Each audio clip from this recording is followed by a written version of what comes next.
Hello everyone. This is fourth class of economics for HB Patwari exam. In this video, we are going to discuss the remaining topics of economics section. So this will be the final class of economics. Today we are going to finish the economics section for HB Patwari exam. So these are the topic for today's discussion.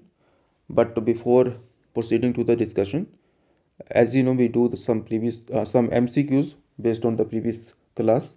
So today we are going to discuss some MCQs based on class 3. So these are the questions from 15th question. Let's do this question first, then we will discuss the topics. So question number 15 बोलता है कि the main function of the money is, मैंने आपको काफ़ी detail में बताया था कि जब आपसे मेन फंक्शन पूछा जाएगा that is the primary function, and the primary function of the money is medium of exchange, and this is the secondary function not the primary function. तो this is also correct, this is one of the function but not the main function. ठीक है, तो main function always is the medium of exchange. Question number 16, which is the modern form of money. अब modern form of money क्या होना चाहिए? This is the bank deposit. Bank earn profits mainly through, मैंने आपको बताया था that is the spread. आपको ये टर्मिनोलॉजी भी पता होनी चाहिए क्योंकि स्प्रेड डायरेक्टली आपसे एग्ज़ाम में आ सकता है, and that is nothing but difference in the interest rate. A loan taken for business expansion is an example of what. मैंने आपको बताया था कि दो प्रकार के लोन होते हैं, one is positive and one is negative. Positive loan में आपका इनकम इंक्रीज़ होता है और नेगेटिव लोन में आपका इनकम इंक्रीज़ नहीं होता है. फॉर एग्ज़ाम्पल, अगर आपने कार लोन लिया है तो इससे आपकी इनकम थोड़ी ना इंक्रीज़ होगी. लेकिन अगर आप किसी बिजनेस के लिए कोई लोन ले रहे हैं, फॉर एग्ज़ाम्पल आपने कार लोन ही लिया लेकिन that is for your business, right, तो वो क्या होगा, वहाँ पे आपकी जो इनकम होगी ना वो इवेंचुअली आपकी इनकम बढ़ेगी क्योंकि आप बिजनेस को एक्सपेंड कर रहे हैं. ठीक है, तो इसका आंसर जो होगा पॉजिटिव क्रेडिट होगा, लेकिन यहाँ पे पॉजिटिव नहीं दिया है, तो पॉजिटिव को हम एक और नाम से भी जानते हैं that is the productive credit. तो इसका आंसर सी हो जाएगा. ठीक है. Next question, which is not a term of credit. मैंने आपको बताया था कि इंटरेस्ट रेट होता है, कोलेटरल होता है, रीपेमेंट पीरियड भी होता है, प्रॉफिट मार्जिन नहीं होगा, and so answer for this question is option D. Which is the formal source of credit. Money lender बिल्कुल नहीं है, रिलेटिव्स भी नहीं है, यस बैंक होना चाहिए, that is the answer. Traders भी नहीं होता है. Informal credit is harmful because of high interest rates. तो answer should be B. Very simple question. Small help groups mainly help poor women. तो आंसर सी होना चाहिए. And these are the topics for today's discussion.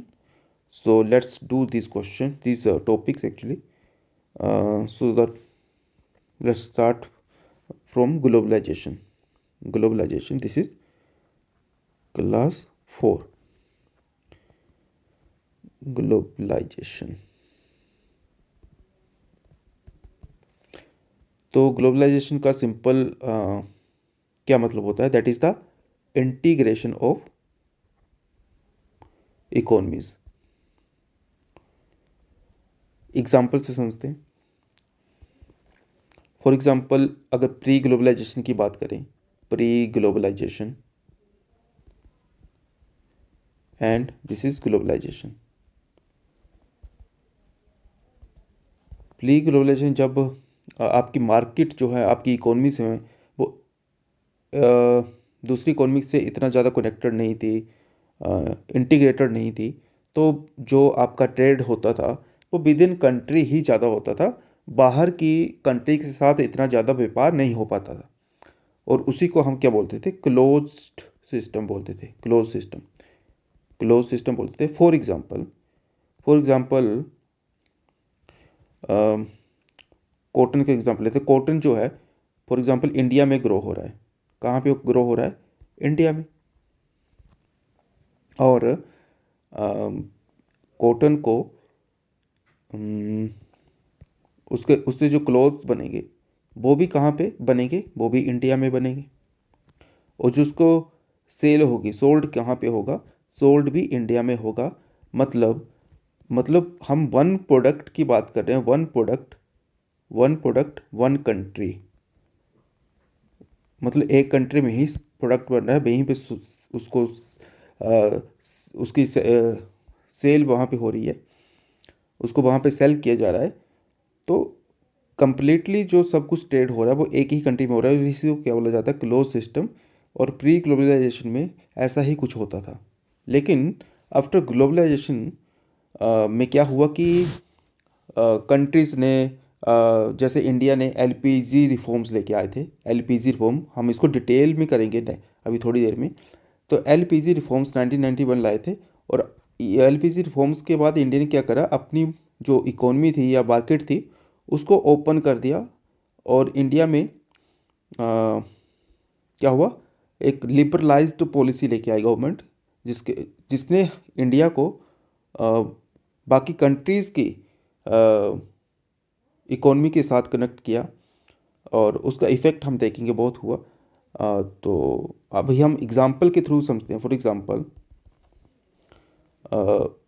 Example आज countries को या किसी company को smartphone बनाना है, स्मार्टफोन, तो वो ऐसा करेंगे, किसी एक कंट्री में ही सब कुछ नहीं होगा, कुछ ना कुछ किसी कंट्री में होगा। क्योंकि जैसे फॉर एग्ज़ाम्पल स्मार्टफोन के डिज़ाइन की ही बात कर लें, तो डिज़ाइन फॉर एग्ज़ाम्पल यूएसए में बन रहा है, और उसका प्रोसेसर जो है, वो फॉर एग्ज़ाम्पल ताइवान में बन रहा है, और उसका जो डिस्प्ले है या स्क्रीन है वो कहाँ पे बन रहा है, वो फॉर एग्ज़ाम्पल साउथ कोरिया में बन रहा है। और जो उसको इन सब चीज़ों को असेंबल कहाँ पे किया जा रहा है, वो किया जा रहा है फॉर एग्ज़ाम्पल यहाँ पे इंडिया में या चाइना में, कहीं पे, जस्ट एग्ज़ाम्पल दे रहा हूँ आपको। और सॉफ्टवेयर की बात करें, सॉफ्टवेयर भी इंडिया या फिर यूएसए में बन रहा है कहीं पे, और इनकी जो सोल्ड किया जा रहा है इनको, वो डिफरेंट कंट्रीज़ में उनको सोल्ड किया जा रहा है। ये आज का एग्ज़ाम्पल है। आज ऐसा ही होता है, किसी एक कंट्री में सब कुछ नहीं होता है, डिफरेंट कंट्रीज़ में डिफरेंट चीज़ें होती हैं। तो आपका क्वेश्चन होगा कि पहले तो एक कंट्री में ऐसा हो जाता था, फिर ऐसा करने की ज़रूरत क्यों पड़ी, क्यों हमें इतना कॉम्प्लेक्स सिस्टम लाने। This is not complex, but this is known as competitive advantages. इसलिए कंपनीज ऐसा करती हैं, because of the competitive advantage. अब ये कॉम्पिटिटिव एडवांटेजेस क्या हो सकती है, देखो कोई भी कंपनी है ना, वो ये ऐसा चाहेगी कि क्या चाहेगी कि उसका जो कॉस्ट है किसी चीज़ को बनाने का, प्रोडक्शन का, वो कम से कम हो, है ना। तो वो ऐसी कंट्री या ऐसी लोकेशन पे अपना प्लांट सेटअप करना चाहेंगे, अपनी फैक्ट्री ऐसी कंट्री में सेटअप करना चाहेंगी जहाँ पे उसका प्रोडक्शन कॉस्ट हो वो सबसे कम हो जाए, है कि नहीं। तो इंडिया और चाइना में ऐसा है कि वहाँ पे लेबर कॉस्ट है वो बहुत कम है एज़ कम्पेयर टू यूएसए और अदर यूरोपियन डेवलप्ड कंट्रीज़। तो वो कंट्रीज़ ऐसा है ना कि अगर, और एक और एग्जांपल है कि इंडिया और चाइना क्या है, बहुत बड़ी यहाँ पे मार्केट्स हैं, मतलब बहुत ज़्यादा पॉपुलेशन है यहाँ पे, डिमांड बहुत ज़्यादा है कि नहीं, डिमांड ज़्यादा है। और अगर यूएसए में कोई प्रोडक्ट बनता है, पहली बात तो ये कॉस्ट ऑफ प्रोडक्शन यहाँ पे ज़्यादा होगा बिकॉज ऑफ द लेबर, और यहाँ से फिर चीज़ों को एक्सपोर्ट किया जाएगा इंडिया में बेचने के लिए, तो यहाँ पे ट्रांसपोर्टेशन चार्जेस भी तो लग जाएंगे इसके ऊपर, और बाकी टैरिफ ड्यूटीज़ वगैरह लग जाएंगी, ठीक है। तो क्या करते हैं कंपनीज, और डिज़ाइन यहाँ पे बन रहा है यूएसए में, तो इसको तो एक्सपोर्ट करने में कोई भी ट्रांसपोर्टेशन कॉस्ट इसका होगा नहीं। तो वो क्या करते हैं कि फाइनल जो प्रोडक्ट बनेगा, मतलब सब कुछ पार्ट इधर उधर से इकट्ठे करके जो फाइनल प्रोडक्ट बनेगा वो इंडिया में या चाइना में बनेगा, और फाइनल प्रोडक्ट को यहाँ से एक्सपोर्ट करना भी आसान होता है। फॉर एग्जांपल यहाँ से अफ्रीका के लिए या साउथ एशियन कंट्रीज़ के लिए या बाकी कहीं भी उनको ट्रांसपोर्ट करना आसान होता है। ये ऐसा मतलब जहाँ पे कंपनीज को लगता है कि मुझे यहाँ पे बना के ज़्यादा फ़ायदा होगा, हो सकता है कि गवर्नमेंट पॉलिसी वहाँ कंट्री में ऐसे ही हो। जैसे कंपनीज टैक्स हॉलीडे दे देती हैं कई बार कि टैक्स नहीं लगेगा इतने सालों के लिए। जैसे कि इंडिया में स्पेशल इकोनॉमिक जोन होती है, SEZ। तो ये इसीलिए दिया जाता है, SEZ इसीलिए बनाए गए थे कि बाहर से कंपनीज आए, FDI यहाँ पे बढ़े और यहाँ से इंडिया का एक्सपोर्ट बढ़े, यहाँ पे मैन्युफैक्चरिंग हो। तो ये गवर्नमेंट की पॉलिसी भी एक लुक्रेटिव होती है कंपनीज के लिए वहाँ पे सेटअप अपना प्रोडक्शन करने के लिए। तो दीज आर जस्ट एग्जांपल्स, आपको ये सब याद नहीं रखना है। This is just I am giving you the example so that आपको क्लैरिटी बने कि किस तरह से कंट्रीज़ में ग्लोबलाइजेशन में किस तरह से काम होता है और क्यों कंपनीज जो हैं वो डिफरेंट डिफरेंट लोकेशन पे काम करती हैं, because of the competitive advantages. और कॉम्पिटिटिव एडवांटेजेस जो हैं वो डिफरेंट डिफरेंट हो सकती हैं। उसका मतलब एक ही होता है कि आपका जो कॉस्ट ऑफ प्रोडक्शन है वो कम हो, आपकी मार्केट जो है वहाँ से बहुत अच्छे से एक्सेस हो और आपका प्रोडक्ट है वो ज़्यादा जल्दी बिके, अच्छा बिके। यही सब कंपनी का एक ऑब्जेक्टिव रहता है। तो यहाँ पे वन प्रोडक्ट वन कंट्री था, यहाँ पे वन प्रोडक्ट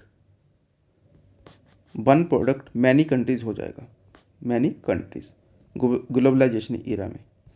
तो आजकल यही होता है। ठीक, अभी देखते हैं कि इंटरलिंकिंग प्रोडक्शन अक्रॉस कंट्रीज़ क्या होता है, जो कि नेक्स्ट टॉपिक है। और हमने देखा यही होता है interlinking of the interlinking production across the country, यही है interlinking production across the countries जो हमने डिस्कस किया। Interlinking of the production across the countries यही होता है जो अभी हमने डिस्कस किया। और ये कौन करता है? ये करती है मल्टीनेशनल कंपनीज। जो हम कंपनी की बात कर रहे थे ना, वो मल्टीनेशनल कंपनीज़ की ही बात कर रहे थे, जो डिफरेंट कंट्री में जाके अपने प्लांट सेटअप करती हैं और काम करती हैं। जैसे एप्पल हो गया, सैमसंग हो गया, टोयोटा हो गया, इस तरह की कंपनीज। अगला टॉपिक देखते हैं, foreign trade and integration of the markets. इस पे क्या है, ये एक्सपोर्ट एंड इंपोर्ट की बात कर रहे हैं इसमें। Foreign trade and integration of the market, ये कुछ नहीं है, एक्सपोर्ट एंड इंपोर्ट की ही बात कर रहे हैं। और ये यही है, मतलब जो हमने डिस्कस किया इसका मतलब यही होता है। इसमें कुछ ज़्यादा आपको क्वेश्चन ऐसा आएगा नहीं, बस इसमें याद रख लेना कि इसका इम्पैक्ट क्या पड़ता है इंटीग्रेशन ऑफ मार्केट का, कि कुछ भी किसी कंट्री में हो रहा है, फॉर एग्जांपल USA में अगर कोई पॉलिसी चेंज होती है तो उसका इम्पैक्ट इंडिया में भी पड़ेगा। एग्जांपल के थ्रू समझते हैं। फॉर एग्जांपल अभी जो US प्रेसिडेंट है ट्रम्प, वो कुछ भी ऐसा स्टेटमेंट देते हैं तो उससे क्या पड़ता है, इफ़ेक्ट पड़ता है बाकी कंट्रीज़ के ऊपर। इवन एक कॉमन पर्सन के ऊपर उसका इम्पैक्ट पड़ता है। फॉर एग्जांपल ऑयल के प्राइसेस अप एंड डाउन होते हैं तो उसका इम्पैक्ट महंगाई पे सीधा पड़ता है, इन्फ्लेशन के ऊपर। और ट्रम्प की जो USA की पॉलिसी है, डॉलर का रेट का कम होना बढ़ना, तो उससे भी इन्फ्लेशन के ऊपर ही तो डायरेक्टली फ़र्क पड़ता है। और इन्फ्लेशन हर एक आदमी को के ऊपर उसका इफेक्ट पड़ता है। अगर इंटीग्रेशन ऑफ मार्केट नहीं होता तो किसी कंट्री में क्या हो रहा है उससे हमें कुछ भी मतलब नहीं होता। तो ग्लोबलाइजेशन में ये एक चैलेंजेस भी है, एक फियर बोल सकते हैं इसको। जैसे कोरोना था ना, कोविड था, तो उसका भी इम्पैक्ट सभी पूरे वर्ल्ड में देखा गया। या फिर ऑयल क्राइसिस जो मैंने अभी डिस्कस किया, या फिर जो हमने ये चेन समझा था ऊपर, डिज़ाइन जो USA में होता है या कहीं पे होता है। फॉर एग्जांपल अगर साउथ कोरिया में कुछ ऐसा हो जाए और वहाँ पे जो डिस्प्ले बन रहे थे या किसी भी कंट्री में कुछ भी हो जाए तो ये चेन टूट जाएगी। और अगर ये चेन टूट जाती है तो स्मार्टफोन की जो प्रोडक्शन जो हो रही थी जिस कंपनी की, वो क्या हो जाएगी, एकदम से क्रैश हो जाएगी या उसके ऊपर नेगेटिव इम्पैक्ट पड़ेगा, है कि नहीं। और इसका एडवांटेज दूसरी कंपनी ले लेगी। जैसे फॉर एग्जांपल प्रोसेसर्स महंगे हो गए या प्रोसेसर पूरे बन ही नहीं पा रहे हैं, तो इसका इम्पैक्ट स्मार्टफोन में तो पड़ेगा ही। तो ये सब चीज़ें इंटीग्रेशन ऑफ द मार्केट में होती हैं, मतलब ग्लोबलाइजेशन में ऐसा देखा जाता है। नेक्स्ट टॉपिक देखते हैं। ग्लोबलाइजेशन है, ये हमने समझ लिया। And factor that enabled a globalisation, इसको देखते हैं। फैक्टर्स, क्या फैक्टर हो सकते हैं? आप खुद सोचिए कि पहले ग्लोबलाइजेशन नहीं था, क्लोज्ड इकोनॉमीज थी, फिर ग्लोबलाइजेशन हुआ और ये बढ़ता ही जा रहा है। ऐसा क्या फैक्टर्स हैं जो इसको बढ़ा रहे हैं? तो पहले देखो, आपका पहले तो टेक्नोलॉजी ही हुआ कि टेक्नोलॉजी जो है मोर सोफिस्टिकेटेड होती जा रही है। इंटरनेट आ गया, डिजिटल बैंकिंग आ गया, तो इससे क्या हुआ, आपका ट्रेड आसान हो गया, इंपोर्ट एक्सपोर्ट करना आसान होता जा रहा है। ट्रांसपोर्टेशन ये टेक्नोलॉजी के अंडर ही आ जाएगा, चाहे वो शिप टेक्नोलॉजी के थ्रू हो या एरोप्लेन के थ्रू हो। Movement of the goods and people वो बहुत फास्ट हो गया है, और इससे क्या हो गया है, ट्रेड करना आसान और फास्ट हो गया है, तो इससे भी ग्लोबलाइजेशन को बढ़ावा मिलता है। और गवर्नमेंट की पॉलिसी, जैसे government of India LPG reforms लेके आए थे, तो वो क्या था, गवर्नमेंट की पॉलिसी भी क्या करती, इफेक्ट करती है ग्लोबलाइजेशन को, है ना। और क्या हो सकता है, मोटे मोटे यही कारण है जो ग्लोबलाइजेशन को। आपको ये देखना है कि कोई भी एग्ज़ाम में ऐसा क्वेश्चन आ जाए तो आपको एक बार सोच लेना है, हम प्रैक्टिस भी करेंगे तब और क्लैरिटी आएगी, कि किसी ऑप्शन के थ्रू उसका इम्पैक्ट पड़ता है ग्लोबलाइजेशन के ऊपर कि नहीं पड़ता है, बैड इम्पैक्ट पड़ेगा या गुड इम्पैक्ट पड़ेगा, वो आप एक वहाँ पे सोच के, लॉजिकली सोच के भी वो कर सकते हैं। इतनी वो टफ क्वेश्चन नहीं आएगा यहाँ से। नेक्स्ट क्वेश्चन है WTO, इसको हम डिटेल से करते हैं। एंड उससे पहले हम देख लेते हैं कि impact of globalization in India and struggle for fair globalization. अभी इंडिया में ग्लोबलाइजेशन हुआ तो उसका क्या इम्पैक्ट पड़ा इंडिया के ऊपर, बताइए।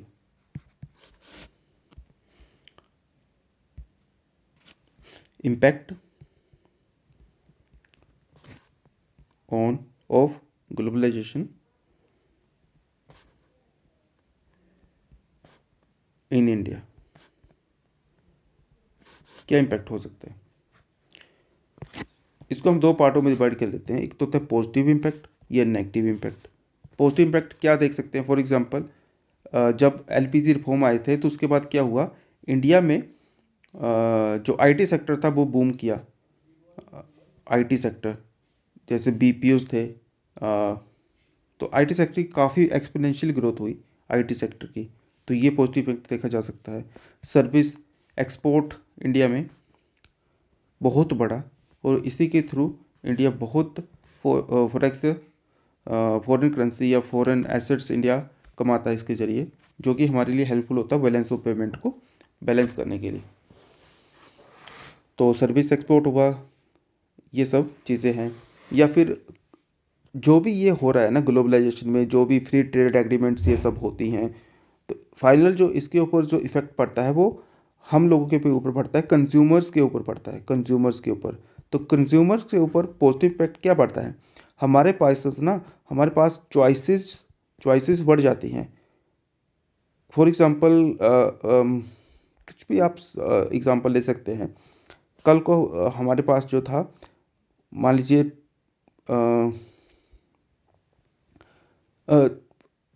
इलेक्ट्रिक व्हीकल की ही बात कर लेते हैं कि इलेक्ट्रिक व्हीकल मान लीजिए हमारी कंट्रीज़ में दो ही पहले बना रही थी, लेकिन ग्लोबलाइजेशन में क्या हुआ कि बाहर की कंपनियां भी यहाँ पे अपना सामान एक्सपोर्ट या प्रोडक्शन करना स्टार्ट कर दिया। तो अभी हमारे पास जो चॉइसेस बढ़ जाएगी, फॉर एग्जांपल अभी 7 हो गई, तो हमारे पास क्या होगा, 7 चॉइसेस बढ़ जाएंगी।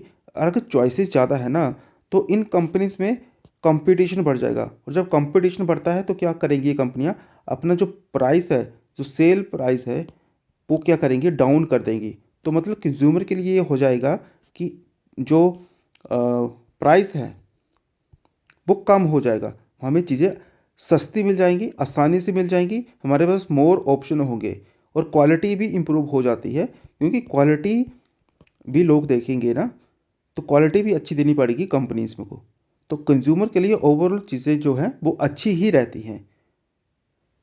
हमारे एंड टू एंड कंज्यूमर के लिए ये एडवांटेज हो जाती है ग्लोबलाइजेशन से। और नेगेटिव इम्पैक्ट क्या होगा, जैसे कि जो हमारे स्मॉल बिजनेसमैन हैं, स्मॉल बिजनेसमैन, उनके ऊपर नेगेटिव इम्पैक्ट पड़ता है।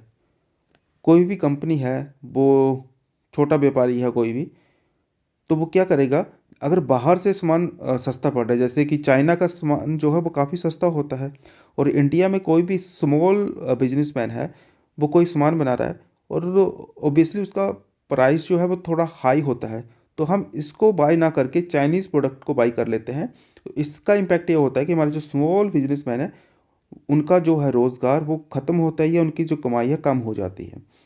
तो ये नेगेटिव इम्पैक्ट है।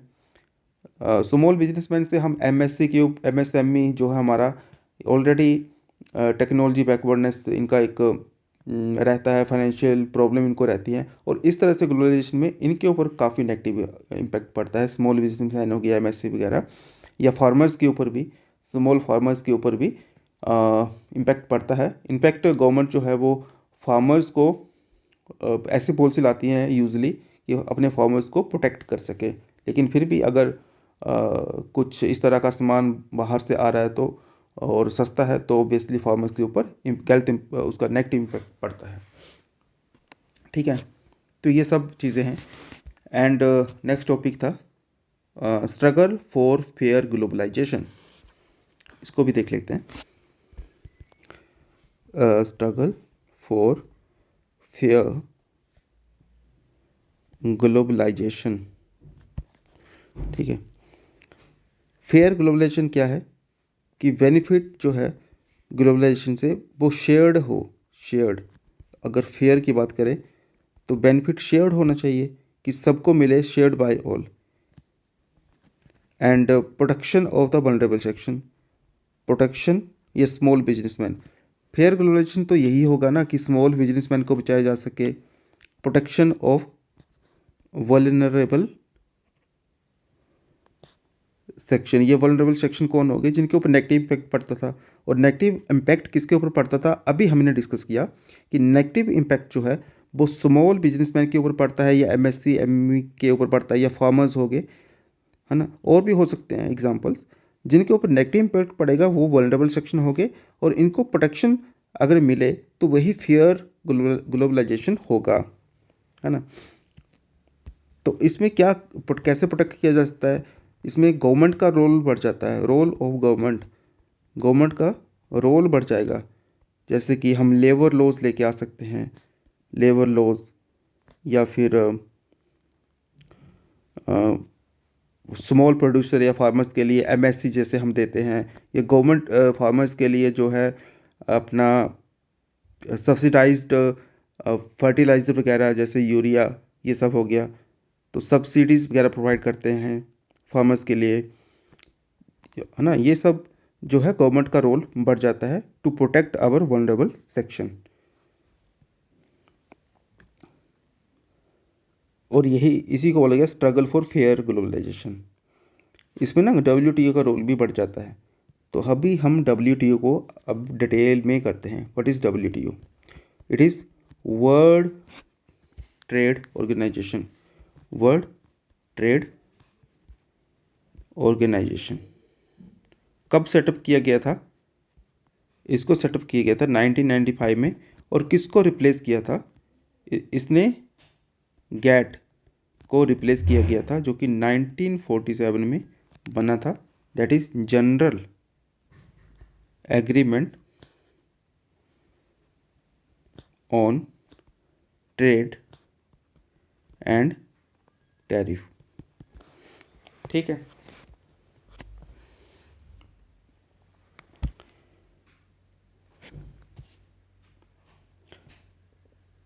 तो गैट को क्यों बनाया गया था और डब्ल्यूटीओ क्यों बना था, अभी समझ लेते हैं इसको। गैट का पर्पस सिर्फ इतना ही था कि जो टैरिफ्स हैं उनको कम किया जाए, जो कस्टम ड्यूटी या इम्पोर्ट ड्यूटी जो लगती हैं, या और ट्रेड को फ्री किया जाए, मतलब फ्री ट्रेड हो कंट्रीज़ में। मतलब टैरिफ कम होगा तो ऑब्वियसली ट्रेड फ्री होगा। और ट्रेड वॉर को अवॉइड करने के लिए गैट को बनाया गया था। बेसिक जो जनरल सी चीज़ें हैं वही थी।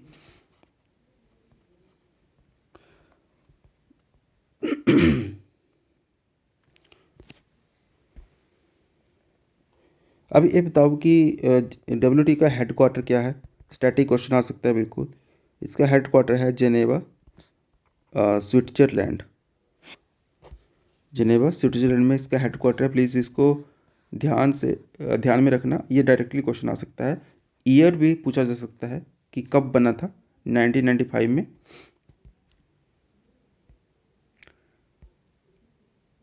और WTO जो है वो क्या क्या कवर करता है, किस चीज़ को कवर करता है। ये गुड्स को कवर करता है कि गुड्स समझते हैं ना, कोई भी सामान, गुड्स एंड सर्विसेज में भी अगर एक्सपोर्ट इंपोर्ट हो रहा है तो वो भी क्या WTO के अंडर ही आता है। और इंटेलेक्चुअल प्रॉपर्टी राइट को भी ये क्या करता है, प्रोटेक्ट करता है WTO।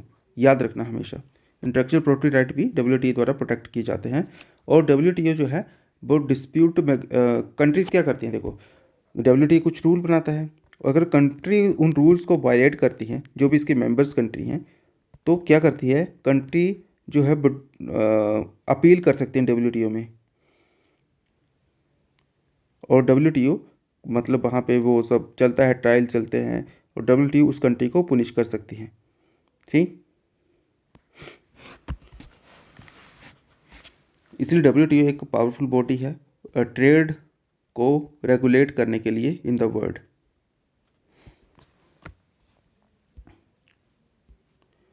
और WTO में हम क्या देख सकते हैं कि WTO के दो प्रिंसिपल्स हमेशा याद रखना। दो प्रिंसिपल हैं WTO के, टू मेन प्रिंसिपल्स क्या है, एक है मोस्ट फेवर्ड नेशन का और एक है नेशनल ट्रीटमेंट का। अब इसका क्या मतलब है, देखिए मोस्ट फेवर्ड नेशन से हमेशा हम नाम से हमें कन्फ्यूजन होता है कि किसी कंट्री के लिए फेवर किया जा रहा है मोस्ट फेवर्ड नेशन, लेकिन ऐसा बिल्कुल नहीं है। मोस्ट फेवर्ड नेशन को होता है कि equally treatment of all nation, equal treatment of all nation, कि सब नेशन बराबर हैं। जैसे कि फॉर एग्ज़ाम्पल इंडिया जो है क्या कर रहा है, जापान से कोई प्रोडक्ट बाई कर रहा है। फॉर एग्ज़ाम्पल जापान से कोई गाड़ी ही बाई कर रहा है या इंपोर्ट कर रहा है, कार इंपोर्ट किया जा रहा है जापान से, और फॉर एग्ज़ाम्पल इंडिया उसके ऊपर 10% टैरिफ लगाता है।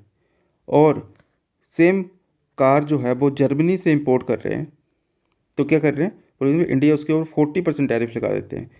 तो ये क्या हुआ, ये WTO के अकॉर्डिंग जो है वो जो मोस्ट फेवर्ड नेशन का जो कंसेप्ट है उसके अगेंस्ट है। ऐसा इंडिया नहीं कर सकता है according to the most favoured nation. अगर जापान के ऊपर 10% लग रहा है तो मोस्ट फेवर्ड नेशन के प्रिंसिपल के ऊपर जर्मनी के जो प्रोडक्ट बाई करेंगे या इंपोर्ट होगा उसके ऊपर भी 10% ही होना चाहिए। और अगर यहाँ पे 40 है तो इसको भी 40 किया जा सकता है, मतलब दोनों बराबर होने चाहिए, इक्वल ट्रीटमेंट होना चाहिए। This is called most favoured nation. और नेशनल ट्रीटमेंट की बात करें तो नेशनल ट्रीटमेंट में ये होता है कि मान लीजिए कोई प्रोडक्ट इंडिया में आ गया, कोई चॉकलेट है, कोई भी हो सकता है कुछ भी, तो अगर कोई इंडिया में ही प्रोडक्शन हो रहा है इसका और उसके ऊपर GST लग रहा है मान लीजिए 12%, तो जो बाहर का प्रोडक्ट एक बार अंदर आ गया, अब इंपोर्ट ड्यूटी जो लग रही थी वो लग गई है, लेकिन एक बार कंट्री में वो आ गया सेल के लिए, तो उसके ऊपर हम ऐसा नहीं बोल सकते कि इसके ऊपर 40% जो है टैक्स लगेगा, उसके ऊपर भी 12% ही टैक्स लगेगा। तो ये प्रोडक्ट के ऊपर होता है और ये कंट्रीज़ में होता है, ये कंट्रीज़ में इक्वलिटी के लिए होता है और ये प्रोडक्ट के लिए इक्वलिटी के लिए होता है। नेशनल ट्रीटमेंट मतलब नेशन में एक बराबर ट्रीटमेंट हो, सबको बराबर देखा जाए, जो भी प्रोडक्ट हैं। ऐसा नहीं कि किसी के ऊपर हम मनमानी से टैक्स नहीं लगा सकते। अगर एक प्रोडक्ट पे 12% है तो सेम प्रोडक्ट के दूसरे के ऊपर भी 12 ही होना चाहिए, मतलब इक्वल ट्रीटमेंट होनी चाहिए सेम प्रोडक्ट पे। तो ये प्रोडक्ट के, ये कंट्रीज़ का है और ये प्रोडक्ट का है, सिंपल है, ठीक है। अभी आई थिंक WTO के इतना काफ़ी रहेगा। एक और है वैसे WTO के लिए कि कुछ प्रकार की सब्सिडीज़ अलाउ करता है WTO, जो कि है ग्रीन बॉक्स सब्सिडी। आपने सुना होगा, एग्रीकल्चर प्रोडक्ट के लिए एग्रीकल्चर के ऊपर ये सब्सिडी अलाउ की जाती है WTO के द्वारा, जो कि ग्रीन बॉक्स सब्सिडी है, एम्बर बॉक्स सब्सिडी है और ब्लू बॉक्स सब्सिडी है। जो इंडिया ना अपना देता है MSP वगैरह, वो एम्बर बॉक्स के अंतर्गत आता है। बस इतना याद रख लेना कि जो MSP वगैरह आता है वो इसके ऊपर ही आता है, MSP।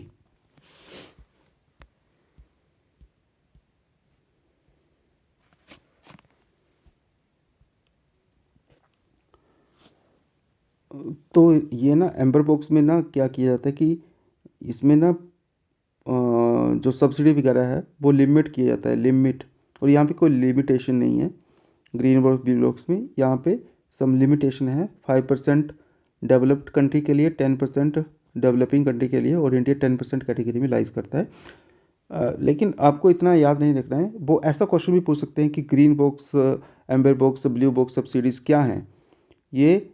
तो ये पूछ सकते हैं कि WTO के अंडर ये एक एग्रीमेंट है, agreement on agriculture, agreement on agriculture. तो उसके अंडर ही ये इस प्रकार की सब्सिडीज दी जाती हैं। बस इतना ही ध्यान रखना है आपको। तो this is what we have to discuss, and this is what required for HP Patwari exam. Now LPG reforms के बारे में हम डिस्कस कर लेते हैं कि what are the LPG reforms 1991। क्यों हमें इनकी ज़रूरत पड़ी थी? तो क्योंकि यहाँ से क्वेश्चन आ सकता है, डायरेक्टली मेंशन नहीं है आपके सिलेबस में, लेकिन क्वेश्चन बनता है। क्वेश्चन ये है कि सबसे पहले तो इंडिया प्लान्ड इकोनॉमी था, गवर्नमेंट कंट्रोल बहुत ज़्यादा था, और जो मार्केट का रोल था वो बहुत लिमिटेड था। फॉर एग्जांपल, किसी ने बिजनेस भी स्टार्ट करना था ना 1991 से पहले, तो बहुत मुश्किल होती थी, बहुत पेपर वर्क था, बहुत साल लग जाते थे इनफैक्ट। और बहुत लोग तो हिम्मत ही नहीं जुटा पाते थे बिजनेस करने का, क्योंकि 99 से पहले क्या बोला जाता था कि लाइसेंस राज है, लाइसेंस। बहुत आपको लाइसेंस लेने पड़ते थे, इंस्पेक्टर राज था, और करप्शन बहुत ज़्यादा था। आपको गवर्नमेंट ऑफिशियल्स को आपको खुश करना पड़ता था, तो करप्शन डेफिनेटली था, लाइसेंस लेने पड़ते थे, आपको क्लियरेंस नहीं मिल पाती थी।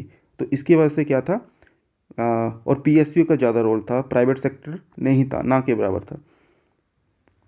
तो इसकी वजह से क्या हुआ कि हमारा जो ग्रोथ रेट था वो 3 से 4% ही होता था, या इससे कम। और इसको हम हिंदू रेट ऑफ ग्रोथ भी बोला जाता था, हिंदू ग्रोथ रेट की कम रेट है, ऐसा बोला जाता था वर्ड के द्वारा। तो और इसकी वजह से क्या हो रहा था कि हमारे जो फॉरेक्स रिजर्व थे, फॉरेक्स रिजर्व वो बहुत ऐसे बहुत कम हो गए थे कि हम 2 या 3 वीक का ही इंपोर्ट कर पाते उस टाइम पे जितना रिक्वायरमेंट था।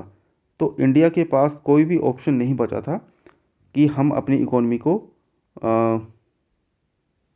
खोलना ही हमारे लिए एक ऑप्शन रह गया था। We are desperate that time, कि हमें लोन लेना पड़ रहा था IMF के लिए, देश चलाने के लिए। इतनी बुरी हालत हो गई थी, और हमें रातों रात जो है अपना सोना गिरवी रखना पड़ा था बैंक ऑफ इंग्लैंड में।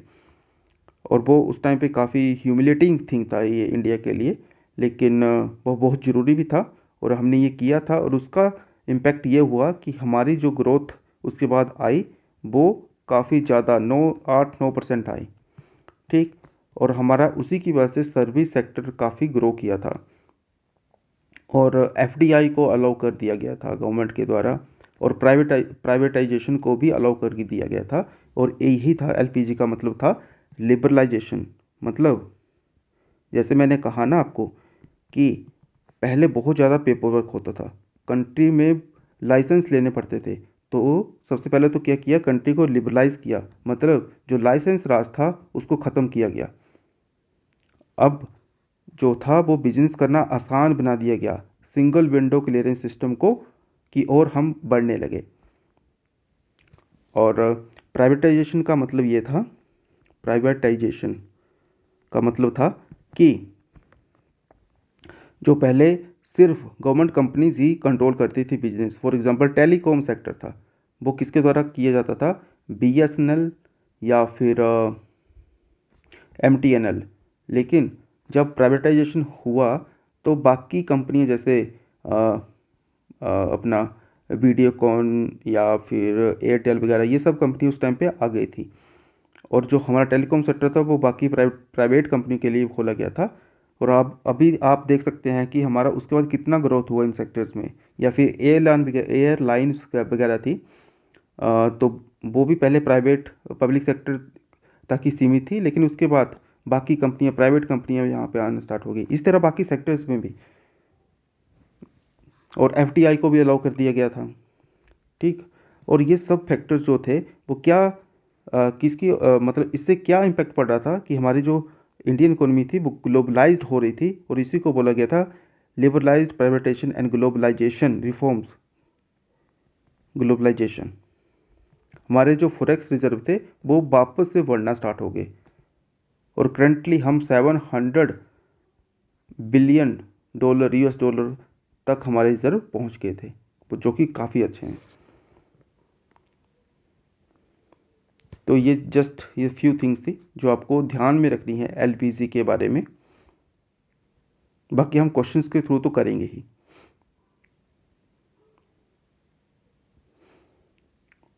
अभी हम बढ़ते हैं अपने नेक्स्ट टॉपिक की ओर। हाँ, एक चीज़ आप इसमें ध्यान रखना, जब एलपीजी रिफॉर्म्स आए थे तो उस टाइम पे हमारे जो प्राइम मिनिस्टर थे वो कौन थे, और फाइनेंस मिनिस्टर बताओ कौन थे। वो थे पीवी नरसिम्हा राव, और जो हमारे फाइनेंस मिनिस्टर थे वो हमारे प्राइम मिनिस्टर भी उसके बाद प्राइम मिनिस्टर भी बने, वो थे डॉक्टर मनमोहन सिंह। ये डायरेक्टली क्वेश्चन आ सकता है, अगर वो स्टैटिक बिल्कुल एक बेसिक सा क्वेश्चन पूछे तो ये आ सकता है, और आपने पढ़ा नहीं होगा तो फिर मुश्किल होगी, लेकिन अभी आपने सुन लिया तो फिर आपके लिए एक आसानी हो जाएगी। अभी आप कोई भी क्वेश्चन टैकल कर सकते हैं पटवारी एग्जाम के इन क्वेश्चन इन टॉपिक्स में से। अभी हम बढ़ते हैं नेक्स्ट टॉपिक की ओर, दैट इज़, ये हमने कर लिया।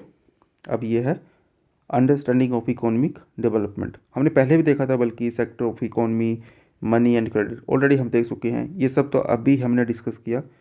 Globalisation and Indian economy, just ऊपर सेम चीज़ हमने डिस्कस करी अभी, तो ये तो नहीं डिस्कस करेंगे। बाकी चीज़ें जो भी हैं वो हम डिस्कस कर लेते हैं। तो what do you mean by economic development? Economic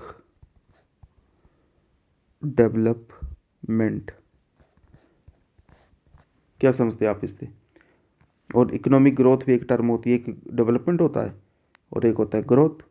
जैसे अभी हम बोलते हैं कि इंडिया जो है 7% के हिसाब से बढ़ रहा है, मतलब इंडिया की इकोनॉमी जो है 7% के हिसाब से बढ़ रही है, तो क्या इसका मतलब ये होता है कि हमारे जो लोग हैं वो अभी उनके हालात ठीक हो गए हैं?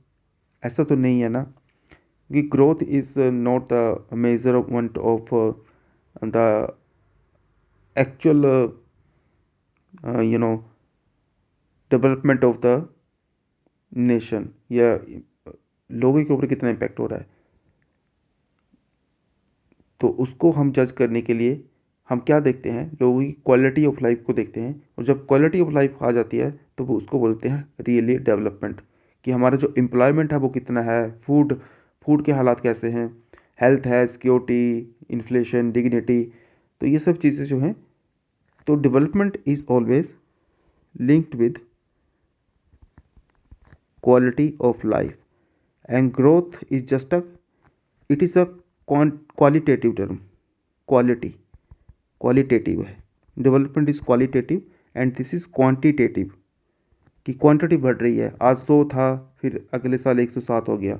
तो इससे रियल हमें जो डेवलपमेंट है, मतलब लोगों तक ये ग्रोथ जो है वो पहुंच रही है कि नहीं पहुंच रही है, तो वो हमें इन पैरामीटर से पता चलता है जो अभी हमने बताया कि एजुकेशन, हेल्थ, फूड सिक्योरिटी, ये सब चीज़ें, मतलब आपकी लाइफ कैसी है, तो वो उसको बोला जाता है development. And this is just a growth, this is just a quantitative term, quantitative.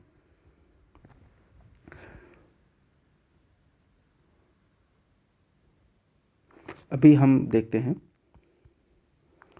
Sectors of the economy, जो हमने पहले भी किया था। बताओ, आपको पता होगा सेक्टर्स ऑफ इकोनॉमी। ये 3 प्रकार के सेक्टर जो हमने डिस्कस किए थे: primary sector, secondary sector and tertiary. इसमें मेजरली एग्रीकल्चर या माइनिंग होता है, जिससे रॉ मटेरियल वगैरह बनता है। तो हमने डिटेल में किया था, आई थिंक फर्स्ट लेक्चर ही था वो। और सेकेंडरी सेक्शन में हमारा आ जाएगा मैन्युफैक्चरिंग वगैरह, फैक्ट्रीज में कुछ जो काम हो रहा है रॉ मटेरियल के यूज़ करके जो बनाया जा रहा है। और फिर सर्विसेज के थ्रू लोगों तक क्या चीज़ें पहुंच रही है, जैसे ट्रांसपोर्टेशन हो गया, हेल्थ हो गया, अपना एजुकेशन हो गया, that is a service sector. तो service sector is nothing but service sector, service sector.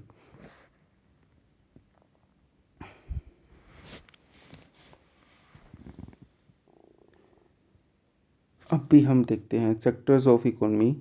इसमें वैसे आप फर्स्ट लेक्चर देख लेंगे तो उससे आपको ज़्यादा क्लैरिटी हो जाएगी। उसमें सब कुछ हमने कवर किया था। हालांकि मनी एंड क्रेडिट उसके बाद जो लेक्चर हुए थे, जो नेक्स्ट टॉपिक है हमारा मनी एंड क्रेडिट, ये सब हमने पहले भी देखा था मनी एंड क्रेडिट के बारे में। तो मनी एंड क्रेडिट क्या करता है, ये आपके बिजनेस को एक्सपेंड करता है, लोगों तक पैसा आएगा तो डिमांड बढ़ेगी, है ना। क्रेडिट लोगों के पास आएगा तो डिमांड बढ़ेगी, और डिमांड बढ़ेगी तो प्रोडक्शन बढ़ेगी, तो इससे जो इकोनॉमी है वो आपकी ग्रो करती है, आपकी ग्रोथ बढ़ती है मतलब। और वही इसमें वही है बात है कि पॉजिटिव लोन क्या होगा, नेगेटिव लोन जो हमने डिस्कस किया था कि यहाँ पे आपकी इनकम बढ़ेगी, यहाँ पे आपका इनकम नहीं बढ़ती है। ये हम लेते हैं लोन जैसे कि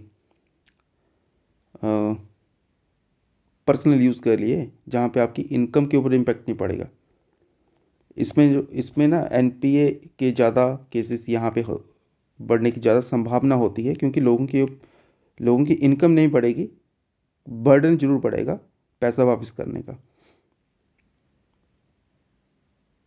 ठीक है, तो this is what the money and credit. Money के बारे में हमने बहुत अच्छे से बात करी थी, वो आप ज़रूर, आई थिंक थर्ड लेक्चर में हमने किया था। तो ये सब हमने डिस्कस कर लिया है। देखो, क्योंकि देखो ये हमने अभी डिस्कस किया globalization and Indian economy, globalization and Indian economy, ये आप देख सकते हैं। तो इसको हम नहीं डिस्कस करने वाले हैं of course.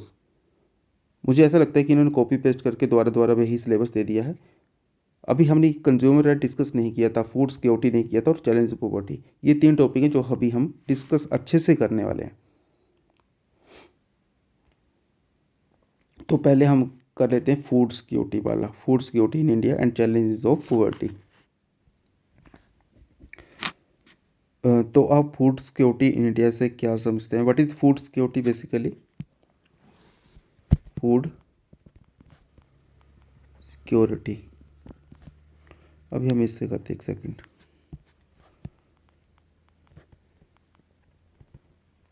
Food security, what do you mean by food security? इसका सिंपल हम बोलें तो सभी लोगों को किसी भी टाइम पे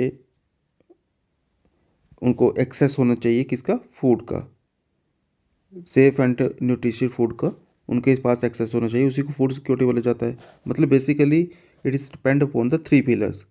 और आपको 3 पिलर्स वो हैं: अवेलेबिलिटी, मतलब फूड आपके पास हमेशा अवेलेबल होना चाहिए, अवेलेबिलिटी, एक्सेसिबिलिटी, एक्सेसिबिलिटी, मतलब यहाँ पे तो फूड है, अवेलेबल तो है, फूड फूड एग्जिस्ट करता है, मतलब हो रहा है आपकी ग्रो, आपके स्टोर्स में पड़ा हुआ है, या फिर खेतों में प्रॉपर उग रहा है, या फिर इंपोर्ट करने की जरूरत है, इंपोर्ट हो रहा है, मतलब अवेलेबल है। एक्सेसिबिलिटी मतलब people have the ability to buy that, या फिर एक्सेसिबिलिटी है कि वहाँ पे लोग जाके खरीद सकें, पहुंच सके, एक्सेसिबिलिटी होना चाहिए, मतलब हाँ, people can reach it. And third pillar is affordability. Affordability मतलब ऐसा ना हो कि बहुत महंगा हो, लोग उसको आसानी से बाय कर सके, पीपल कैन बाय इट। और इसी इन तीनों पिलर को बोला जाता है फूड सिक्योरिटी, सिंपल। और कोई भी इसमें कोई भी पिलर ना हो, कोई भी पिलर फेल हो जाए तो फूड सिक्योरिटी नहीं होगा। अगर फूड अवेलेबल ही ना हो तो फिर ये बाकी कोई मतलब ही नहीं बनता है। अवेलेबल तो है लेकिन एक्सेसिबिलिटी नहीं है। एक्सेसिबिलिटी मतलब कहाँ पे खरीदें, कुछ है ही नहीं जहाँ पे हम जाके खरीद सके, एक्सेसिबल ही नहीं है, तो फिर उसका कोई मतलब नहीं होगा। अगर अवेलेबिलिटी है, एक्सेसिबिलिटी है, लेकिन अगर लोग ही उसको बाय ना कर पाएँ तो फिर उसका फ़ायदा नहीं होगा। तो ये तीनों ही चीज़ें चाहिए और इसी को बोला जाता है फूड सिक्योरिटी। लेकिन आप एक बात बताइए कि इंडिया में तो बहुत ज़्यादा फूड ग्रेन्स हैं इंडिया में, तो फूड सिक्योरिटी की इंडिया में ज़रूरत ही क्यों पड़ी? ऐसा क्या हो गया? इतना ज़्यादा फूड है फिर भी इंडिया में फूड सिक्योरिटी की डिबेट है। आप क्यों पढ़ रहे हैं इसके बारे में? तो देखो इंडिया में क्या है, फूड तो है, फूड ग्रेन्स भी हैं, लेकिन इंडिया में इनकम इनक्वालिटी है, लोग गरीब हैं, मतलब अफोर्ड ही नहीं कर पाते हैं। इस पिलर की बात हो रही है, थर्ड पिलर की, इनकम इनक्वालिटी, मतलब लोग गरीब हैं। पॉवर्टी वही होती है, पॉवर्टी बोल सकते हैं। और मार्केट प्राइस वल्नरेबिलिटी या वोलेटिलिटी, वोलेटाइल कि प्राइस अप एंड डाउन होते हैं फूड के। स्पेशली हम फूड सिक्योरिटी सिर्फ ग्रेन्स की बात नहीं कर रहे हैं, बाकी भी आ जाएगा, जैसे अनियन है, टमाटोज़ हैं, ये सब भी आ जाएगा ना। हालांकि बेसिकली हम ग्रेन्स की ही बात करते हैं, लेकिन ओवरऑल देखा जाए तो ग्रेन्स अपना जो फूड है वो उसकी वोलेटिलिटी रहती है। उसी के लिए हम एमएसपी भी लेते हैं, बेसिकली फार्मर्स को भी प्रोटेक्ट की जाती है थ्रू। एंड गवर्नमेंट भी आपको पीडीएस के थ्रू, अभी हम देखते हैं उसको कि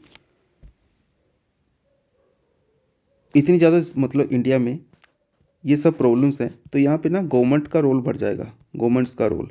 गवर्नमेंट रोल जो है वो बढ़ जाता है।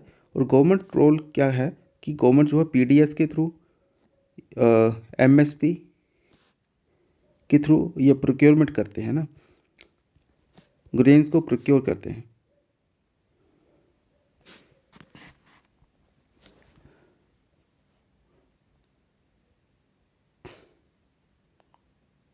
तो अभी हम बात कर लेते हैं पीडीएस सिस्टम के ऊपर। पीडीएस, तो पीडीएस क्या होता है? Public distribution system. Public distribution system, तो इसमें क्या करता है गवर्नमेंट, नाम से पता चलता है कि पब्लिक डिस्ट्रीब्यूशन सिस्टम। इसमें जो आप सामान लेते हैं ना राशन कार्ड के थ्रू, अपना गेहूँ, राइस या फिर चीनी, तो राशन शॉप्स में, तो वही होता है पब्लिक डिस्ट्रीब्यूशन सिस्टम। यहाँ पे आपके poors and vulnerable household को क्या किया जाता है, प्रोटेक्ट किया जाता है, उनको टारगेट किया जाता है, ताकि उनको जो ये वाला फैक्टर है अफोर्डेबिलिटी वाला, उनको अफोर्डेबल फूड प्रोवाइड किया जाता है, फूड ग्रेन्स वगैरह चीज़ें प्रोवाइड की जाता है। और मोस्टली व्हीट एंड राइस के ऊपर ही फोकस किया जाता है, क्योंकि दे आर, इसी से हमें कैलोरीज मिलती हैं, कैलोरीज, है ना। जो अभी हमने बात करी थी टोमेटो या अनियन, उनके ऊपर नहीं फोकस किया जाता है, बिकॉज दीज आर नॉट मतलब not linked with the calories. इससे हमें कैलोरीज नहीं मिलती है। लेकिन जैसे हमने फूड सिक्योरिटी की बात करी थी, न्यूट्रिशियस फूड, तो वहाँ पे इन वेजिटेबल्स का भी इम्पोर्टेंट रोल होता है। लेकिन मोस्टली फोकस जो है सरकार के द्वारा कैलोरीज के ऊपर किया जाता है। तो व्हीट एंड प्राइस को, राइस वगैरह जो है, ये हमें राशन जो शॉप होती है वहाँ पे हमें मिलती हैं एट सब्सिडाइज प्राइसेस पे, हम सबको पता है वो। क्योंकि basically calories is what that is I mean required on daily basis. जो हम अगर मैक्रो न्यूट्रिशन की बात करें और माइक्रो न्यूट्रिशन की, तो मैक्रो न्यूट्रिशन में ये सब ग्रेन्स आते हैं और माइक्रो न्यूट्रिशन में ये टोमेटो या वेजिटेबल्स ये सब बातें आती हैं। खैर पब्लिक एजुकेशन इससे या पूछा नहीं जाएगा, हम जस्ट ये चीज़ें आई तो हम डिस्कस कर रहे हैं। अदरवाइज़ आपको सिर्फ पीडीएस आपको पता होना चाहिए कि पीडीएस होता क्या है। ये सब्सिडाइज्ड रेट पे आपको फूड ग्रेन्स प्रोवाइड करते हैं। That is only what is required to know for HB Patwari exam. And procurement क्या होता है? प्रोक्यूरमेंट, अभी हम एमएसपी की बात कर लेते हैं। प्रोक्यूरमेंट और कैसे ये काम किया जाता है, तो गवर्नमेंट क्या करती है कि फूड ग्रेन्स को बाई करती है फार्मर्स के द्वारा, है ना। तो मिनिमम सपोर्ट प्राइस के ऊपर बाई करते हैं गवर्नमेंट के द्वारा। आपको पता है कि फार्मर्स को मिनिमम सपोर्ट प्राइस दिया जाता है और उसको गवर्नमेंट प्रोक्योर करती है डायरेक्टली फार्मर्स के द्वारा, एंड उसको स्टोर किया जाता है। स्टोरेज का काम करती है, स्टोरेज, और इसी को बफर स्टॉक बोला जाता है। बफर स्टॉक कि गवर्नमेंट को है ज़्यादा पहले ही फूड को स्टोर कर लेती है, ठीक। एंड फिर डिस्ट्रीब्यूट किया जाता है इन ग्रेन्स को किया जाता है, डिस्ट्रीब्यूट किया जाता है, डिस्ट्रीब्यूशन। तो इसको डिस्ट्रीब्यूशन किया बोला गया। मतलब फार्मर से प्रोक्योर करेंगे, उसको स्टोरेज किया जाएगा और उसके बाद उसको क्या किया जाएगा, डिस्ट्रीब्यूट किया जाएगा। डिस्ट्रीब्यूशन उसको बोला जाता है। तभी तो आपके पीडीएस शॉप में पहुंचा जाएगा ना। पहले गवर्नमेंट खरीदेगी, फिर उसको स्टोर करेगी, फिर उसको डिस्ट्रीब्यूट करेगी, फिर आपके पास पहुंचेगा, फिर उसको हम बोलेंगे कंजम्पशन। ये चेन चलता है पूरा, कंजम्पशन, ठीक। और ये चेन कोई भी टूट गई तो वो क्या होगा, डायरेक्टली फूड इनसिक्योरिटी हो जाएगा, फूड इनसिक्योरिटी हो जाएगा। तो ये चेन इंपॉर्टेंट है, procurement, storage, distribution and consumption.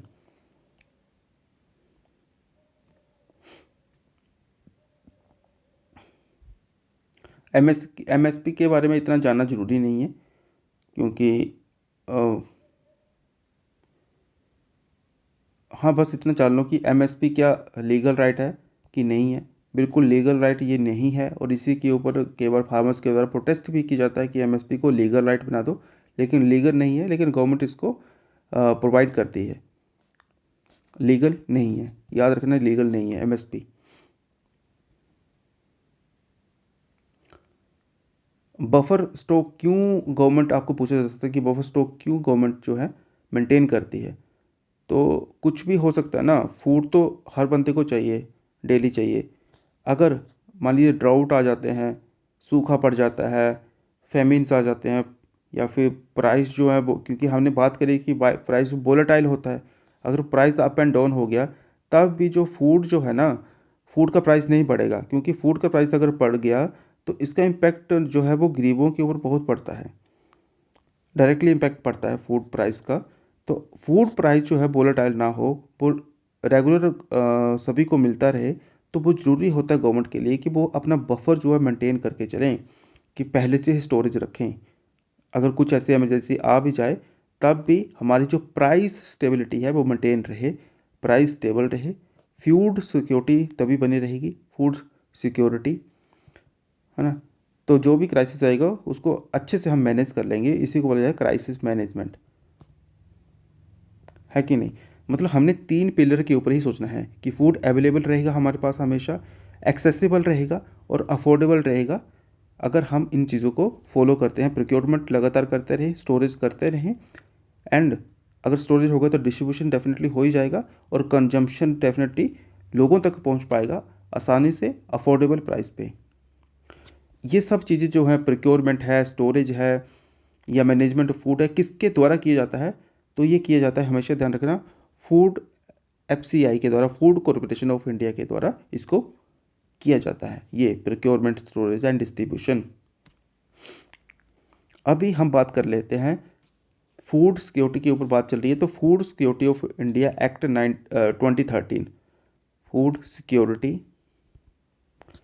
Act 2013, most important act in this discussion. तो आपको ये पता होना चाहिए कि ये क्या है।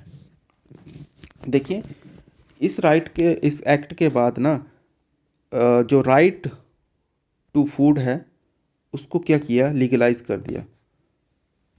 कि हमारा ये लीगल राइट है कि हमारे पास खाना तो चाहिए ही हमें, ये हमारा लीगल राइट है, नॉट अ चैरिटी। कि गवर्नमेंट आपको फूड दे रही है, वो चैरिटी नहीं है गवर्नमेंट के द्वारा, वो हमारा सिटीजन का लीगल राइट है, वो इस एक्ट के द्वारा हमें दिया गया था, फूड सिक्योरिटी एक्ट 2013। तो इसमें देखते हैं कि 2013 से पहले क्या था। पीडीएस था, बिल्कुल जो राशन शॉप थी वो तो होती थी, जहाँ से अभी राशन कार्ड के ऊपर आपको सामान मिलता था, पीडीएस तो था, फूड भी हमें सब्सिडाइज ग्रांट इसके ऊपर मिलता था। लेकिन वहाँ पे ऐसा बिल्कुल भी कोई गारंटी नहीं थी कि आपको आपको फूड मिलेगा ही, या ग्रेन्स जो आपको वीट वगैरह मिलती है वो मिलेगा ही। लेकिन इस एक्ट के आने के बाद वो हमारा क्या बन गया, हक बन गया, लीगल राइट बन गया, लीगल राइट। तो बेसिकली किसको कवर किया जाता है फूड सिक्योरिटी एक्ट में? तो ये इसमें दो कैटेगरी हैं, एक तो है priority house holds, priority house holds, और एक है अंत्योदय अंत्योदय अन्न योजना हाउस होल्ड्स, अन्न योजना हाउस होल्ड्स, दो प्रकार की कैटेगरी हैं इसमें। और यहाँ पे कोई नहीं पूछेगा, लेकिन जस्ट मैं आपको बता देता हूँ अगर डिस्कशन हो रहा है तो। यहाँ पे 5 किलोग्राम पर पर्सन पर मंथ दिया जाता है, और प्राइस जो रहता है वो 3 किलोग्राम आपका राइस रहता है, वीट 2, और अगर आपको कोर्स ग्रेन जैसे मोटा अनाज जिसको बोला जाता है उसको 1 रुपये पर किलोग्राम दिया जाता है। और यहाँ पे 35 kg of grains every house hold दिया जाता है कि नहीं? लेकिन कोई नहीं पूछने वाला यहाँ पे, जस्ट 2 कैटेगरी ध्यान में रख लेना कि ये प्रायोरिटी हाउस होल्ड है और ये अंत्योदय अन्न योजना हाउस होल्ड है। और एक और चीज़ है कि कितने परसेंट ऑफ पॉपुलेशन के, या ये पूरी की पूरी पॉपुलेशन को कवर करते हैं? नहीं, ऑल पॉपुलेशन यहाँ पे कवर नहीं होती है। यहाँ पे सिर्फ आपका अप टू 75% पॉपुलेशन आपके रूरल एरिया में कवर होती हैं, रूरल में 75% पॉपुलेशन, और up to 50% population, 50% of population up to 50% आपके अर्बन एरियाज़ में कवर्ड होती हैं। बेसिकली आपको क्या करना है कि सारी पॉपुलेशन, ऑल पॉपुलेशन इसमें कवर नहीं होती है, 75% जो है वो रूरल में, और अर्बन में 50% ऑफ पॉपुलेशन। ये परसेंटेज आ सकता है क्वेश्चन अगर बनाया गया तो।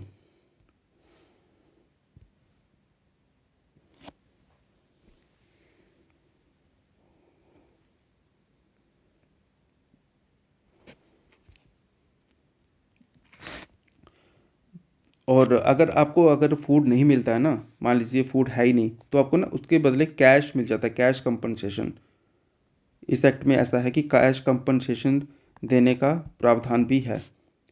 ठीक है, तो इससे क्या होगा कि आपकी अकाउंटेबिलिटी बढ़ती है और एनफोर्सेबिलिटी बढ़ती है। एनफोर्सेबिलिटी मतलब अगर फूड नहीं है तो आपको कैश दे दीजिएगा इक्विवेलेंट, जिससे आप बाहर से उतना ही फूड बाय कर सकें।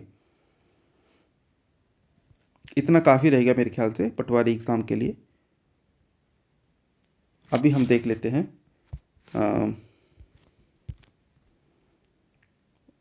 Challenges of poverty. पॉवर्टी में हम क्या देखते हैं basically?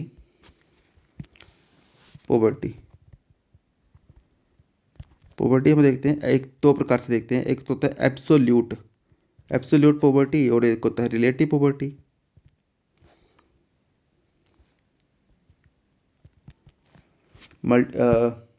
Relative poverty and absolute poverty, can you tell me the difference between these to?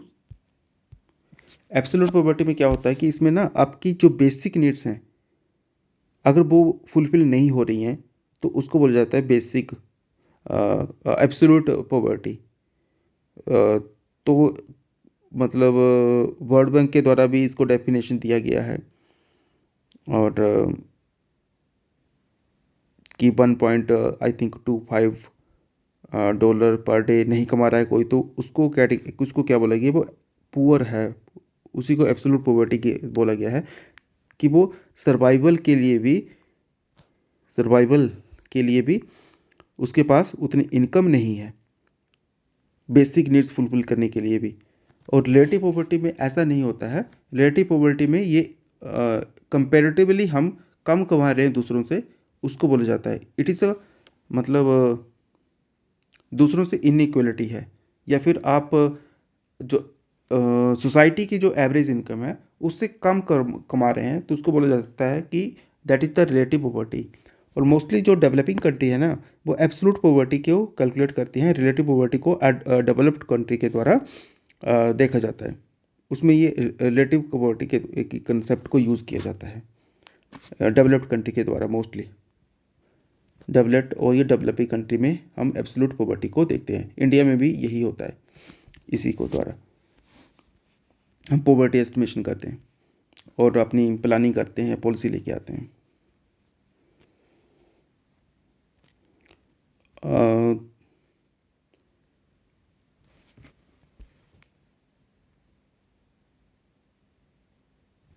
Poverty estimation कैसे किया जाता है, तो कमेटीज़ बनी थी और कमेटी में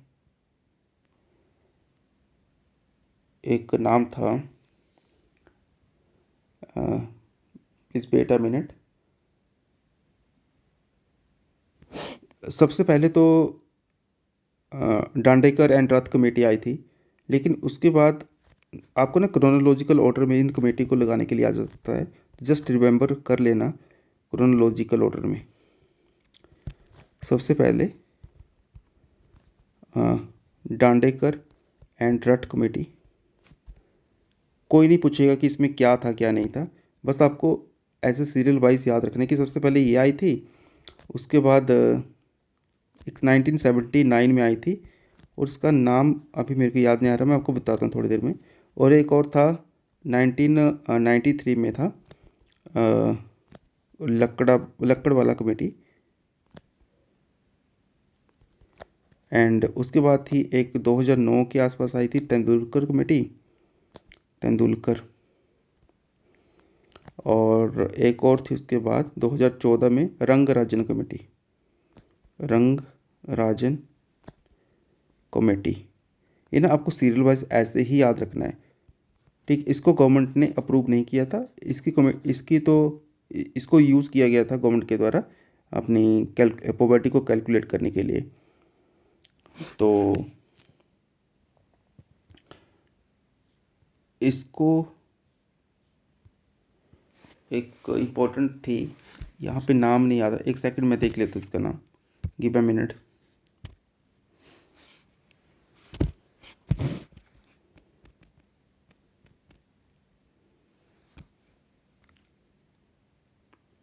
या अलग कमेटी थी, अलग कमेटी। हाँ, इसी के द्वारा ना आपकी जो कैलोरी बेस्ड आपकी पॉवर्टी को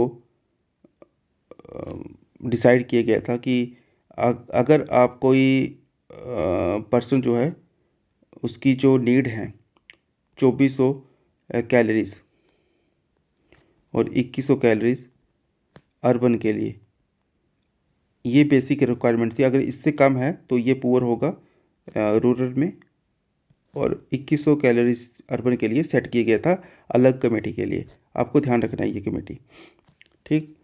तो ALTR, यहाँ से ALTR कैसे भी करके इनको क्रोनोलॉजिकल ऑर्डर में आपको ध्यान में रखना है, और डायरेक्टली एग्ज़ाम में आपको ऐसे ही पूछा जा सकता है। तो पॉवर्टी में हाँ एक और है जो मल्टी डायमेंशनल पॉवर्टी इंडेक्स है, मल्टी डायमेंशनल पॉवर्टी इंडेक्स। ये किसके द्वारा किया जाता है वर्ल्ड में? UNDP के द्वारा।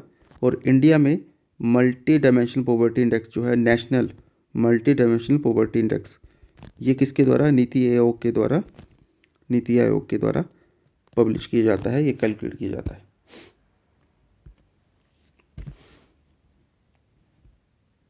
तो मल्टी डायमेंशनल पॉवर्टी इंडेक्स में क्या है? इसमें मल्टी डायमेंशनल नाम से पता चल रहा है कि इसमें मल्टीपल पैरामीटर्स को देखा जाता है, जैसे हेल्थ हो गया, हेल्थ मतलब डायमेंशन को देखा जाता है, मल्टीपल डायमेंशंस को, और उनमें मल्टीपल पैरामीटर्स को, जैसे हेल्थ में न्यूट्रिशन हो गया, ये चाइल्ड मोर्टेलिटी वगैरह हो गया। एजुकेशन में आपके ईयर्स ऑफ स्कूलिंग हो गया, स्कूल अटेंडेंस हो गया, एनरोलमेंट रेशो हो गया, ये एजुकेशन में देखा जाता है। एंड लिविंग स्टैंडर्ड में, लिविंग स्टैंडर्ड इसमें बहुत सारी चीज़ें देखी जाती हैं, जैसे आपके कुकिंग कोल है, कुकिंग फ्यूल आ गया, सैनिटेशन आ गया, ड्रिंकिंग वाटर आ गया, इलेक्ट्रिसिटी आ गया, हाउसिंग आ गया। तो ये लिविंग स्टैंडर्ड आपका कैसा है, क्वालिटी ऑफ लाइफ आपकी कैसी है। तो ये सब चीज़ों को हम मल्टी डायमेंशन पॉवर्टी इंडेक्स में को देखने के लिए, प्रिपेयर करने के लिए यूज़ करते हैं। और ये इंडिया में नीति आयोग के द्वारा पब्लिश किया जाता है, वर्ल्ड में यूएनडीपी के द्वारा पब्लिश किया जाता है। तो अभी हमारे पास सिर्फ एक टॉपिक बचता है, last topic of economic section, that is the consumer right. Consumer right, देख ग्लोबलाइज्ड एरिया में ना कंज्यूमर राइट या फिर मार्केट जो इकोनॉमी है, जहाँ पे कोई भी, जब गवर्नमेंट का कंट्रोल कम हो गया है और कोई भी कुछ भी प्रोड्यूस कर लेता है, तो कई बार पता क्या होता है, और इस कंज्यूमर कल्चर में जहाँ पे सब कुछ प्रॉफिट बनाने की बात कर रहे हैं, तो कंज्यूमर के जो राइट हैं ये उनको कॉम्प्रोमाइज़ हो जाते हैं। वो क्वालिटी और प्रोडक्ट को कॉम्प्रोमाइज़ किया जाता है, फूड को अडल्ट्रेशन किया जाता है, उसका अच्छा फूड नहीं मिलता है, पैक्ड फूड है, कुछ भी है। तो क्या होता है कि कंज्यूमर जो है ना, जो फाइनल प्रोडक्ट कंज्यूमर के पास जो पहुंचता है, उसकी क्वालिटी जो है वो ख़राब हो सकती है। तो कंज्यूमर के पास कुछ राइट होने चाहिए, और उसी को मद्देनजर रखते हुए हम 1986 में कंज्यूमर राइट एक्ट बनाया था, और इसको अमेंड किया गया था 2019 में, कंज्यूमर राइट एक्ट। तो इसमें कंज्यूमर के कुछ राइट्स हैं, उनको हम देख लेते हैं। पहले तो आप ये ईयर्स याद रख लेना, क्योंकि ईयर्स डायरेक्टली पूछे जा सकते हैं आपके। तो पहले तो आप बताइए कि कंज्यूमर क्या है। जैसे मैंने बताया कि कोई भी पर्सन है, वो गुड्स खरीद रहा है या सर्विसेज ले रहा है कोई भी, तो वो क्या हो गया, कंज्यूमर। तो कंज्यूमर के क्या राइट हो सकते हैं, एक बार सुन लीजिए। Right to safety, right to safety उसका हो सकता है, होता है बल्कि। Right to information, right to safety मतलब पता क्या है, कि कोई भी हजार्डियस गुड्स है, उसके अगेंस्ट जो है प्रोटेक्शन चाहिए पर्सन को, तो वो होता है right to safety. Right to information, आपने देखा होगा कोई भी पैक्ड फूड है, उसके ऊपर प्राइस लिखा होता है, तो वो हमारा राइट होता है ना जानना। उसकी क्वालिटी के बारे में जानना हमारा राइट है, उसकी क्वांटिटी के बारे में, कितना किलोग्राम है, वो सब लिखा होता है। क्वालिटी के बारे में पीछे इंग्रेडिएंट्स लिखे होते हैं कि इस प्रोडक्ट में क्या क्या है, क्या नहीं है, और उसके ऊपर भी साफ लिखा होता है कि इसमें ये एलर्जिक कुछ कंटेंट है इसमें, तो उसके बारे में पहले ही इंफॉर्मेशन ऊपर लेबल लगाया होता है। तो वो सब या फिर ये कुछ लोगो बने होते हैं, टैग बने होते हैं, मार्क्स बने होते हैं नॉन वेज या वेजिटेरियन के, ग्रीन एंड रेड में, आपको पता होगा। तो वो राइट इन्फॉर्मेशन के अंतर्गत ऑलरेडी पहले से ही प्रोडक्ट के ऊपर दिखाया जाता है। इसकी एक्सपायरी डेट वगैरह ये सब, ये क्या है, राइट टू इन्फॉर्मेशन के अंडर आता है। ये हमारा जानना अधिकार है। अगर कोई भी आप चीज़ें बाई करते हैं ना, तो आप पूछ सकते हैं इन सब चीज़ों के बारे में, अगर वो लेवल के ऊपर नहीं है तो। This is your right according to the consumer right act. Right to choice, ये भी इसके अंतर्गत आता है, कि हमारे पास जो है वो डिफरेंट वैरायटी ऑफ गुड्स हैं, तो उसमें से चूज़ करने का राइट हमारे पास है। कोई हमें ऐसे बोल नहीं सकते कि आपको यही खरीदना है, हमारे पास वो राइट टू चॉइस रहता है हमेशा। राइट टू हर्ड मतलब आपके कंज्यूमर की कंप्लेंट को कंसीडर किया जाएगा। कोई भी आपको सामान गलत दे रहा है या सर्विस आपको गलत प्रोवाइड कर रहा है, तो उसके खिलाफ आप कंप्लेंट जो है वो रजिस्टर करवा सकते हैं और आपकी जो है कंप्लेंट को सुना जाएगा। तो ये आपका है। 5वां है right to redressal. Right to redressal मतलब कोई भी अनफेयर आपके साथ चीज़ आपको दी गई है तो आपको क्या क्या है उसका कंपनसेशन दिया जाता है, कंपनसेशन। ठीक है, तो वो हो गया राइट टू रिड्रेसल हो गया। हर्ड में आपके कंप्लेंट कर सकते हैं। चॉइस में आपके पास चॉइसेस रहती है। इन्फॉर्मेशन में क्या हो गया कि all kind of information you can access. And right to safety में आपके जो हजार्डियस प्रोडक्ट होते हैं उसके अगेंस्ट आपके जो अधिकार हैं वो हैं। तो पता है कैसे बनेगा क्वेश्चन? एमसीक्यूज़ आपको दे रखे होते हैं और आपको पूछा जाएगा कि इसमें कौन सा जो राइट है वो कंज्यूमर राइट के अंडर आता है या नहीं आता है, ऐसा क्वेश्चन बनाया जा सकता है। तो एक बार आप इनको ध्यान से देख लेना। Safety, information, choice, heard, redressal, तो ये सब आपके राइट्स हैं under this act, consumer right के अंदर। तो ये सब जो भी इम्पोर्टेंट हो सकता था एचपी पटवारी एग्ज़ाम के लिए इकोनॉमिक सेक्शन से, वो हमने कवर करने की कोशिश की है। और ये वीडियो थोड़ा लंबा हो गया लेकिन लास्ट लेक्चर था, अगर आपने पूरा देखा है तो काफ़ी क्लैरिटी आपको मिली होगी। और इस लेक्चर के बेस के ऊपर हम एमसीक्यूज़ सेशन भी लेके आएंगे और एक फिर से एक सेट कर लेंगे एमसीक्यूज़ का। इसमें और भी अच्छे से क्वेश्चन हम करेंगे और फिर से रिवीजन करवाने की कोशिश करवाऊंगा मैं। तो नेक्स्ट हम आई थिंक ज्योग्राफी से स्टार्ट करने वाले हैं। तो वो भी अच्छे से करेंगे और उसमें आपको काफ़ी क्लैरिटी मिलेगी। So that's all for today. Thank you so much.